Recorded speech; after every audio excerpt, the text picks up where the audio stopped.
Hey all, new day, new verse. As we continue on into Deuteronomy 16, today we're going to be picking up with chapter 16, verses 16 and 70, finishing off last of our reading and moving into the next set of chapters.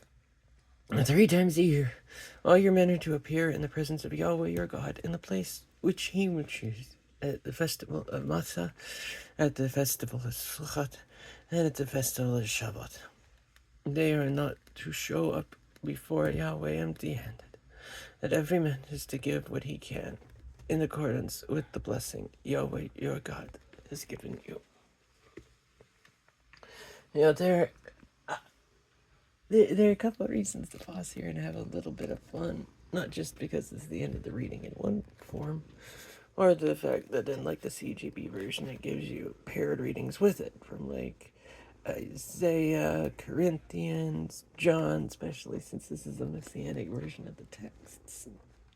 It's quite fun to see how those who this text originally belonged to see the interweavings more than we naturally can or do on this side. After all, we are the wild olive shoots grafted into the cultivated tree, are we not?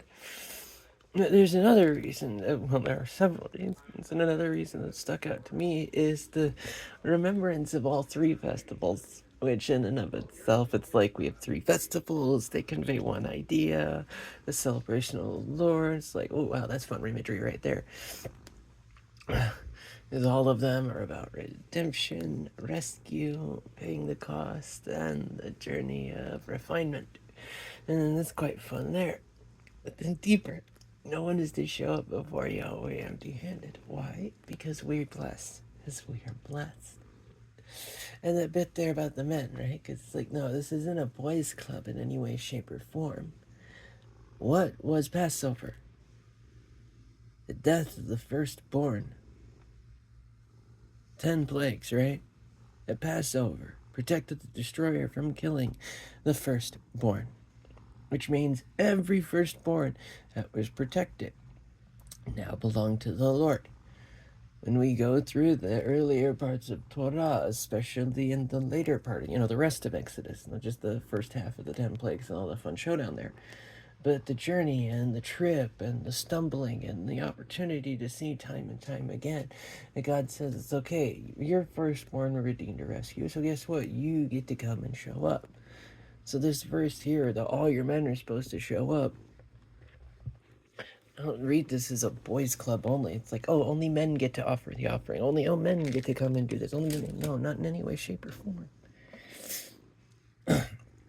This is a, hey, quick and dirty, simple version. It's not only the firstborn who are supposed to show up. Everybody is supposed to show up.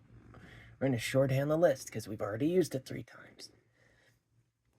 And we're going to make it very abundantly clear in context, time, and place that the very people whose lives are in Yahweh's hands are the ones who are supposed to show up in gratitude of the fact that he is prospered rather than cursed. And even as we go through the wisdom of Job, he brings the good, does he, brings the bad. Are we going to trust that he's sovereign over both? Because being a believer doesn't mean everything is sunshine and roses. The hell, Jeremiah was stuck in a cistern and nearly died in it. Daniel was thrown to the lions. Isaiah was forced to walk around naked preaching for 3 years. Ezekiel was made to eat food prepared over cow dung, originally supposed to be human.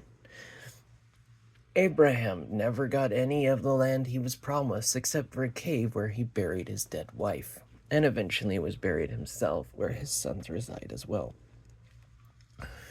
So you've got this ponderance moment of like, okay, if it's about being a sojourner, if it's about a trusting character no matter what we're going through, being David in the wilderness, not David sitting on the throne. As, after Bathsheba, things kind of went sideways.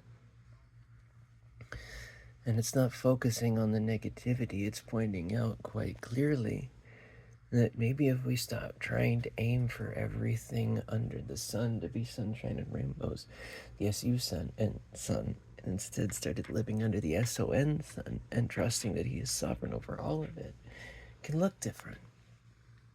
we truly trust that He is sovereign, does it matter when people are rude or cruel or unkind? Does it matter when we are dealing with difficulties or storms when we know He is the strong one? Can we simply trust? Have a deep enough relationship and intimate enough closeness that we trust? Because although we may not celebrate these 3 celebrations, we have our own. And even then, we can take wisdom from these.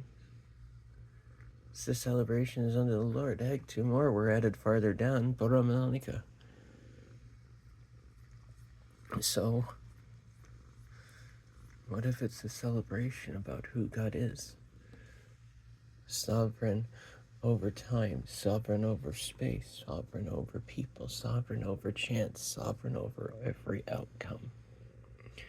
This is why we rejoice.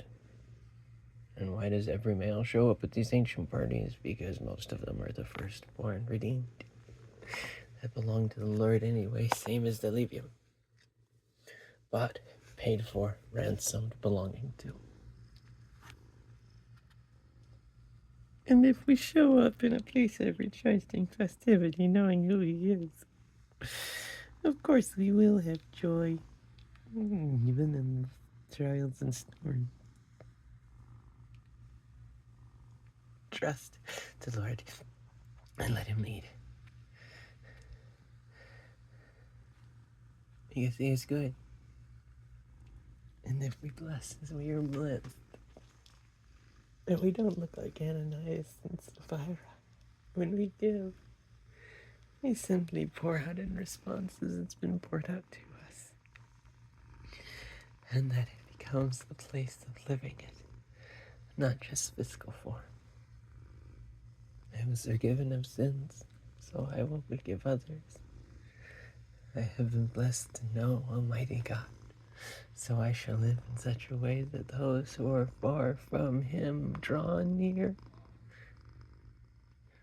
By willing to let my past self die, stay dead, and instead choose to love like the God who loved me instead while I was still dead in my sin.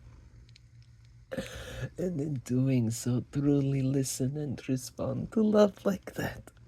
Love that does not condemn the world, but comes to save it and set it right. Love that comes to make all things new, not wave a flag of failure over man. Part of changing our mind is recognizing failure. You don't need salt in open wounds. You need simply to seek the King of Peace who has already paid the debt that is due and receive the gift that He is poured out. Calvary. He is with us and He will never let us go. As long as we trust Him to lead. For He honors free will and will not force His way of doing it on anybody. So we get to make the choice to live like that, to love like that, to be made whole. Shalom, Telios. We show up to celebrate full of joy because we know who we are, where we have been brought from, and who did it. And so join in the original point of the 3 parties. Saved from slavery, refined in time, always covered in protection.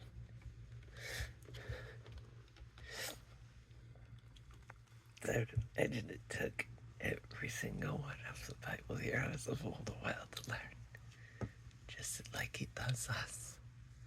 For if faith comes by hearing, and hearing through the word, then how can anyone know if we do not live it? And invite the orphan prodigal home. And may His favor be upon you. Know that you're loved. God willing, I will see you then.